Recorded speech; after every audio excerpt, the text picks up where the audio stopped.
दोस्तों, देखा जाए तो हम सभी भीड़ का एक हिस्सा हैं। हम सभी इस भीड़ में अपने आप को भूल चुके हैं। हम सभी इसी भीड़ के कहे अनुसार उनके इशारों पर नाचते हैं। हम सभी कठपुतली की तरह बन गए। यह भीड़ जैसा कहती है हम वैसा करते चले जाते हैं। ऐसे में कुछ ही लोग होंगे जो वास्तविक तौर पर अपना जीवन स्वयं जी रहे हैं और वह लोगों को जीवन की सही राह दिखाते हो, लोगों को जीना भी सिखाते हो। आइए इसे कहानी के माध्यम से समझते हैं कि आधी अधूरी जिंदगी जीकर हमें कोई लाभ नहीं है। एक समय की बात है, एक राजा था और वह सोच रहा था कि किस तरह से वह प्रभावशाली राजा बन सकता है। इस तरह की कई सारी बातें राजा ने पहले से ही सोच रखी थी, लेकिन वह राजा ये भूल चुका था कि हम में से हर एक व्यक्ति अलग रूप, रंग और अलग व्यवहार के साथ जन्म लेते हैं और वही हमारे जीवन की धारा होती है। एक नदी की तरह साफ और स्वच्छ उस धारा को हमने खो दिया है और अपना लिया है भीड़ का हिस्सा, क्योंकि यह हमें अत्यधिक सुरक्षित लगता है। क्योंकि इस भीड़ में हम अपने आप को सुरक्षित मानते हैं। हमें कुछ नया करने की कोई ज़रूरत नहीं है। हम तो केवल इस भीड़ के साथ चलकर अपने आप को सर्वश्रेष्ठ समझते हैं। उस लड़के का भी एक व्यवहार था। उसे राज्य का राजा नहीं बनना था। उस लड़के का मन तो बहुत नाजुक था। वह जल्द ही करुणा से भर जाता था। हिंसा से उसे आनंद नहीं आता था। उसे तो चित्र बनाना और नृत्य करना अत्यधिक पसंद था। यही उसकी जीवन धारा थी। यदि वह उस पर चलता तो सफलता प्राप्त कर लेता। लेकिन उसके पिता को यह सब बिल्कुल पसंद नहीं, जिस कारण वह राजा अपने बच्चे से नाराज रहने लगे। उसने हर वह प्रयास किया जिससे उसका बच्चा सम्राट बनने के लिए आगे बढ़ सके, उसमें सम्राट के सर्वश्रेष्ठ गुण आ सके। लेकिन उस लड़के को कोई फर्क नहीं पड़ रहा था। ऐसे ही धीरे धीरे समय बीतता गया और समय के साथ साथ अब वह युवराज बड़ा होने लगा था। लेकिन जैसे जैसे युवराज बड़े हो रहे थे, उनके मन में, उनके दिमाग में समाज की बातें घर करती चली जा रही थी। अब वह बाहर के बारे में सोचने लगे थे, लेकिन अब भी उनका व्यवहार पहले जैसा ही था और ये बात उस राजा को बिल्कुल पसंद नहीं थी। और इसी वजह से वह राजा अपने पुत्र को ताने मारता। अब शब्द कहता, वह कभी कभी इतना क्रोधित हो जाता कि अपने पुत्र से कहता, तुम्हारे जैसा पुत्र होने से तो अच्छा था कि मेरा कोई पुत्र ही नहीं होता। क्या तुम जानते हो, जब लोग ये सुनते हैं कि तुम्हारा पुत्र नृत्य करना पसंद करता है, चित्र बनाना पसंद करता है, तो लोग मुझ पर कितना हंसते हैं, मुझ पर क्या बीती है। क्या तुम जानते हो वह मेरे बारे में कैसी कैसी बातें करते हैं, और यह सब तुम्हारी वजह से हुआ है। राजा के पुत्र को अपने पिता की ये बात लग गई। उसके बाद उसने निश्चय किया कि वह अपने पिता की बातों का पालन करेगा। वह अपने पिता की आज्ञा का पालन करेगा। उसके पिता उसे जैसा बनाना चाहते हैं वह वैसा बनकर रहेगा। एक बार जब उसके पिता खुश हो जाएंगे तो वह वापस अपने साधारण जीवन को जीने लगेगा। उस दिन से ही युवराज ने बहुत प्रयास किए, निरंतर अभ्यास किया और आखिरकार वह एक ऐसा योद्धा बन गया जिसे हराना नामुमकिन था। उसने कई ऐसी लड़ाइयां लड़ी जिन्हें जीतना नामुमकिन था, लेकिन वह अपने पराक्रम के दम पर विजय हुआ। और जब वह विजय होकर वापस अपने महल लौटता तो उसे यही लगता कि अब तो उसके पिता उससे अत्यधिक प्रसन्न हो जाएंगे। लेकिन हर बार जब वह विजय होकर घर लौटता तो उसके पिता उसे केवल एक ही बात कहते, बेटा तुम्हें तो अभी और सीखना है। अभी तुम पूर्ण रूप से एक योद्धा नहीं बने हो। और इसी वजह से वह अपने पिता की नज़रों में पूरा बनने के लिए दिन रात मेहनत करता, अपनी पूरी ताकत लगा देता।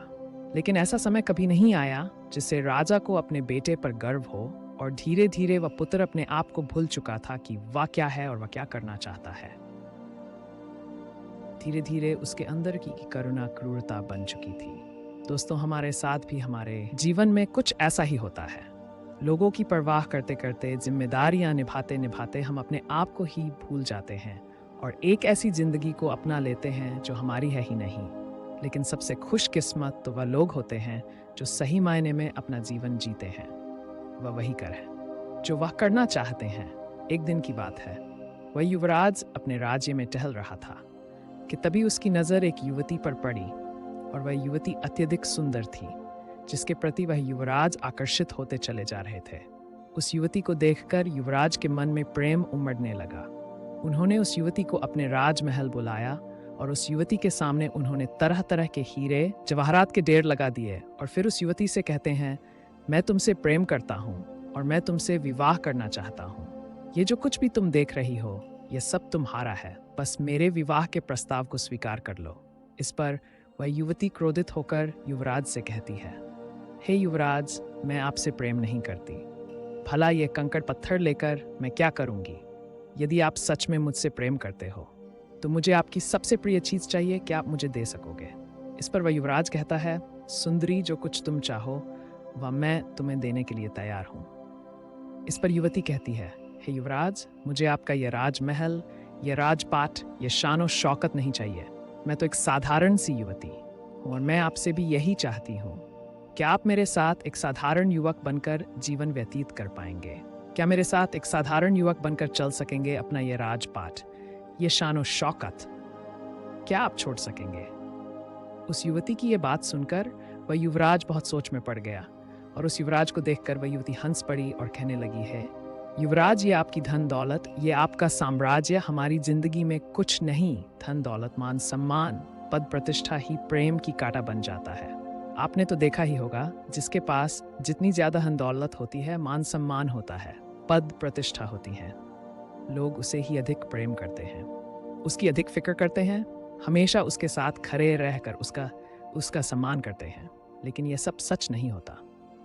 वास्तविक तौर पर तो वे लोग उस धन दौलत के अधीन होते हैं, उस धन दौलत का सम्मान कर रहे होते हैं, उस राजपाट का, उस पद प्रतिष्ठा का, उस मान सम्मान का आदर कर रहे होते हैं। वे लोग उसकी वाह वाह कर रहे होते हैं, उसी की प्रशंसा कर रहे होते हैं, जो कि एक दिखावा है, जो कि एक झूठ है। और इन सभी झूठों के पीछे हम अपना पूरा जीवन यूं ही व्यतीत कर देते हैं। हम सब इनके पीछे भागते रहते हैं, फिर चाहे वह कोई गरीब हो या फिर कोई अमीर। लेकिन आखिरी सांस तक ना तो कोई गरीब से प्रेम करना चाहता है और ना ही उसकी कोई फिक्र करता है। लेकिन यदि आप किसी को धन दौलत, मान सम्मान, पद प्रतिष्ठा दिखाएंगे तो वह अवश्य ही आपकी झूठी तारीफ करेगा और वह आपका झूठा सम्मान भी करने के लिए तैयार रहेगा। वह आपसे केवल इसलिए जुड़ा रहेगा क्योंकि उसे वे सारी चीजें पसंद हैं, ना कि आप उस युवती की ये सारी बातें सुनकर युवराज एक बार फिर से कुछ देर के लिए सोच विचार करने लगते हैं और कुछ देर बाद वह उस युवती से कहते हैं, मैं तुम्हारे साथ चलने के लिए तैयार हूँ, जैसा तुम चाहती हो। मैं एक साधारण जीवन जीने के लिए तैयार हूँ। बस मैं अपने माता पिता को इसकी सूचना देना चाहता हूँ, अपने माता पिता से आज्ञा लेना चाहता हूँ। जैसे ही सम्राट को यह पता चला कि युवराज ये राज्य छोड़कर जा रहे हैं और वह भी एक साधारण लड़की के लिए, उसने तुरंत ही अपने सैनिकों को आदेश दिया कि उस लड़की और युवराज को बंदी बनाकर राज दरबार में पेश किया जाए। सैनिकों ने बिल्कुल ऐसा ही किया। उन्होंने उस लड़की और युवराज को बंदी बनाकर राज दरबार में ले आए। उधर दूसरी तरफ सम्राट ने उस लड़की को जासूसी के आरोप में मृत्युदंड दे दिया। वह राजा यह भूल चुका था कि जब हमारे हाथों में शक्ति होती है, हमारे हाथों में ताकत होती है, तो हम न्याय और अन्याय के बीच का फर्क भूल जाते हैं। हमें तो केवल बस यही लगता है कि हम जो कुछ कर रहे हैं वही सही है। हम अपने आप को सर्वशक्तिमान समझने लगते हैं। इस मृत्युदंड के बारे में सुनने के बाद वह लड़की डर गई और राजा से कहती है, हे राजन, इसमें मेरा क्या दोष है? मैंने क्या किया है? आपके ही पुत्र युवराज ने मुझे यहाँ पर आने का अनुग्रह किया था और मैं उनकी ही विनती पर यहाँ आई थी, इसलिए मुझे मृत्युदंड देने का आपको कोई अधिकार नहीं। दूसरी तरफ युवराज भी अपने पिता को समझाने का हर मुमकिन प्रयास करते हैं, लेकिन उसके पिता मानने को तैयार नहीं थे। उसने अपने पिता से कहा, पिताजी, यदि आप इस लड़की को छोड़ देंगे तो आप जैसा कहेंगे मैं वैसा ही करूँगा। ये बात सुनकर वह सम्राट अत्यधिक प्रसन्न हुआ और उस सम्राट ने उस लड़की को जाने दिया। उसके बाद उस सम्राट ने अपने राजकुमार का विवाह राजकुमारी के साथ किया। वह जल्द से जल्द इस राज्य की महारानी बनना चाहती थी और इसके लिए युवराज के पिता का मरना जरूरी था, अर्थात युवराज के पिता का मृत्यु। वह राजकुमारी युवराज से कहती है कि अब आपके पिता बूढ़े हो चुके हैं, अब आपको ही इस राज्य भार को संभालना चाहिए। अब वह इतने बूढ़े हो चुके हैं कि उनसे यह राजपाट नहीं संभलता, वह उसे ठीक से नहीं चला पा रहे हैं और अब उसके काबिल भी नहीं है। और बुढ़ापे में अक्सर ऐसा ही होता है, हम किसी भी कार्य को ठीक ढंग से नहीं कर पाते, हमारे लिए हर कार्य बोझ बन जाता है। राजकुमारी की यह बात सुनकर युवराज भी राजकुमारी की बातों से सहमत हो जाता है। युवराज को यह पता ही नहीं था कि मन ही मन वह अपने पिता से नाराज है और मन ही मन वह अपने पिता के खिलाफ क्रोध को पाल रहा है। वह तुरंत ही अपने पिता के पास गया। उसने राजा से कहा, पिताजी, अब आप बूढ़े हो चुके हो और आपको अब आराम करना चाहिए। आप मुझे सम्राट घोषित कर दो, अब से मैं ऐसी भार को संभालूं। इस पर वह सम्राट युवराज से कहता है, बेटा, तुम अभी इस काबिल नहीं हुए हो कि मैं तुम्हें ये पूरा राज्य भार सौंप दूं। तुम जिस दिन इसके काबिल हो जाओगे, मैं तुम्हें स्वयं ही इस राज्य का सम्राट घोषित कर दूंगा। ऐसे ही काफी समय बीत चुका था। धीरे धीरे उस राज्य में सब कुछ बदलता जा रहा था और इधर राजकुमार मन ही मन अपने पिता के खिलाफ षड्यंत्र कर रहा था। उसके मन में जो क्रोध पल रहा था, वह अब एक चिंगारी से आग का रूप ले चुका था। वह मन ही मन अपने पिता का दुश्मन बन चुका था। इधर राजकुमारी ने राजकुमार के पिता को रास्ते से हटाने का एक उपाय बनाया। उस समय पड़ोसी राज्य ने इस राज्य पर आक्रमण किया था और इसी युद्ध के दौरान वह राजकुमारी चाहती थी कि सम्राट मृत्यु को प्राप्त हो जाए। इस युद्ध के दौरान राजकुमारी ने कुछ ऐसा उपाय किया कि जब सम्राट अकेले पड़ जाए तब पीछे से उस पर वार किया जाए। दूसरे ही दिन पड़ोसी राजा ने आक्रमण कर दिया। राजा बहादुर से दूषण से लड़ रहा था, लेकिन युद्ध के दौरान ठीक इसका उल्टा हो गया। राजा की जगह पर वह युवराज दुश्मनों के बीच फंस गया और जब सम्राट ने यह देखा तो वह अपने पुत्र को बचाने के लिए घोड़े पर सवार वह पुत्र की ओर आगे बढ़े। इस दौरान युवराज ने सोचा कि यही सबसे सही मौका है। मैं अपने पिता के पीछे से आक्रमण कर देता हूँ और पूरा राज्य फिर मेरा होगा। जैसे ही युवराज ये सोच रहा था, तभी पीछे से एक दुश्मन ने युवराज पर वार किया, लेकिन तभी सम्राट ने उस वार को अपनी छाती पर ले लिया। वह तलवार सम्राट के सीने को चीरती हुई आर पार हो गई और सम्राट जमीन पर गिर गया। ये देखकर युवराज के हाथों से तलवार छूट गई। उसने तुरंत ही अपने पिता को अपने हाथों से घोड़े पर उठाया और वहां से निकल गया। रास्ते में सम्राट ने अपने बेटे से कहा, बेटा, अब तुम काबिल हो चुके हो और मैं तुम्हें इस राज्य का सम्राट घोषित करता हूँ। जाओ और अपने राज्य को बचा लो। इस राज्य को तुम्हारी जरूरत है। तुम जैसे वीर योद्धा पर मुझे गर्व है। इतना कहकर वह सम्राट वीर गति को प्राप्त हो गया। अपने पिता के मुख से ये सारी बातें सुनकर राजकुमार बहुत दुखी हो गया। उसके मन में जो क्रोध था वह पूरी तरह से करुणा में बदल गया। तब उसे एहसास हुआ कि वह अपने पिता से प्रेम करता था, नफरत नहीं। उसे अपनी गलती पर पछतावा होने लगा और वह तुरंत ही वापस युद्ध भूमि पर लौटा और उसने काफी बहादुरी से युद्ध को लड़ा और अपने पिता की याद में उसने इस युद्ध को जीत लिया, लेकिन अपने आप से हार गया। युद्ध को जीतने बाद वापस महल लौटकर वह बहुत परेशान था, क्योंकि राजकुमारी ने जो राजा के खिलाफ षड्यंत्र रचा था। राजकुमार ने राजकुमारी को आजीवन कारावास का दंड दे दिया। कुमार बहुत दुखी था। वह स्वयं को भी सजा देना चाहता था। वह इस राज्य का सम्राट बनकर अब खुश नहीं था, ना ही उसके मन में कोई इच्छा रह गई थी। एक दिन वह अपने राज्य का भ्रमण कर रहा था कि तभी रास्ते में उसने एक व्यक्ति को देखा जो रास्ते में नाच रहा था, गा रहा था और उसने एक चोगा पहन रखा था। ये देखकर युवराज उस व्यक्ति के पास गया और उस व्यक्ति से कहने लगा, आप कौन हैं और नाच क्यों रहे हो?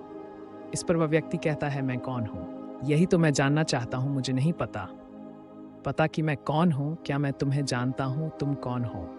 इस पर वह युवराज कहता है, मैं इस राज्य का सम्राट हूँ। इस पर वह व्यक्ति कहता है, मुझे भी ऐसा ही लगता था कि मैं इस राज्य का सम्राट हूँ, लेकिन बाद में पता चला कि मुझसे बड़ा भिखारी तो और कोई नहीं है। इस पर युवराज कहता है, आप समझ नहीं रहे, मैं वास्तविक तौर पर इस राज्य का सम्राट ही हूँ। इस पर वह व्यक्ति कहता है, हाँ, मैं जानता हूँ कि इस राज्य के सम्राट तुम हो, लेकिन कभी इस राज्य का सम्राट मैं भी था और मैंने ही अपने हाथों तुम्हारे पिता को यह राज्य सौंपा था और तुम्हारे पिता मेरे सेनापति हुआ करते थे और तुम्हें और तुम्हारे पिता को यह तक नहीं पता होगा कि जिस लड़की के लिए तुमने अपना घर बाहर छोड़ना चाहा था, जिस लड़की को तुम्हारे पिता ने मृत्यु दंड देना चाहा था, वह पुत्री मेरी ही है। यह सुन वह युवराज उस व्यक्ति के चरणों में गिर पड़ा और कहने लगा, मैंने अपने पिता से आपके बारे में बहुत कुछ सुना है। अब आप ही मुझे बताइए कि मैं आगे क्या करूं। मुझे अब इस राज्य में नहीं रहना और ना ही मैं कोई सम्राट बनना चाहता हूं। इस पर वह व्यक्ति उस सम्राट के हाथों को पकड़ लेता है और उसे एक ऐसी जगह ले जाता है जहां पर एक विशाल वृक्ष था। उस वृक्ष की ओर इशारा करते हुए वह व्यक्ति सम्राट से कहता है, बेटा, उस वृक्ष को देखो, इस वृक्ष की तरह सम्राट बनो। इस वृक्ष पर कई तरह के प्राणी वास करते हैं, लेकिन ये वृक्ष कभी उन्हें हटाता नहीं है, बल्कि उनका ख्याल रखता है, उनका ध्यान रखता, सबकी रक्षा करता है और सबको भोजन भी देता है। और ये वृक्ष हम जैसे पापी इंसानों को भी अपनी छाव में छाया अवश्य देता है। और इतना सब कुछ करने के बाद भी इसे रत्ती भर भी अहंकार नहीं है। यही इस राज्य का असली सम्राट है। लोगों को धोखा देना, लोगों को मारना, युद्ध की नीतियां बनाना, खून बहाना, लोगों की जान लेना, ये सम्राट का असली कार्य नहीं है। जाओ, वापस लौट जाओ अपने महल में और लोगों की सेवा करो, उनकी रक्षा करो, जैसे ये वृक्ष करता है। तब तुम सही मायने में एक असली सम्राट बन पाओगे। केवल लोगों को दिखाने के लिए नहीं, अपने आप को पहचानो, अपनी खुशी को पहचानो, जिसमें तुम्हें खुशी मिलता हो। हम सब तो भटक चुके हैं और इस काल्पनिक दुनिया में यूं ही भटकते चले जा रहे हैं, जहां हर कोई हर किसी को बांधना चाहता है, अपने कब्जे में रखना चाहता है, अपने नीचे रखना चाहता है। जब तुम ध्यान से अपने आप को देखोगे, अपने आप को समझोगे, तब तुम्हें ये एहसास होगा कि हमारे विचार हमारे हैं ही नहीं, हमारी सोच हमारी है ही नहीं। हम जिस धर्म में जन्म लेते हैं, हम तो उस धर्म के बन जाते हैं। दोस्तों, हमारे जीवन में भी कुछ ऐसा ही होता है। हमारे आसपास ऐसे बहुत से लोग होते हैं जो हमें हमेशा कुछ अच्छी तो कुछ कड़वी बातें कहते ही रहते हैं और उनकी हर बात हम सच्चाई की तरह मान लेते हैं। लेकिन हम ऐसे लोगों को ढूंढते रहते हैं जो हमारी हाँ में हाँ मिला सके, वह हमारी गलती को गलत ना कहे। और ऐसे लोग हमें बहका सकते हैं, क्योंकि हम पहले से ही बहकने के लिए तैयार बैठे हैं। जो कुछ हम कह रहे हैं, जो कुछ हम कर रहे हैं, वह सब सही है। हम कुछ ऐसे लोग चाहते हैं जो हमारे इस हमें हाँ मिला सके और हमारा साथ दे सके। दोस्तों, आपने आज के इस वीडियो से क्या सीखा, मुझे आप कमेंट में बता सकते हैं। इसी के साथ उम्मीद है कि आपको आज की वीडियो पसंद आई होगी, तो इस वीडियो को उस इंसान को शेयर करें जिससे ये कहानी सुनने की ज़रूरत है। और इसी के साथ हमारे चैनल को सब्सक्राइब लीजिए। तो चलिए फिर मिलते हैं ऐसी एक और नई वीडियो के साथ। तब तक के लिए अपना ख्याल रखें। धन्यवाद।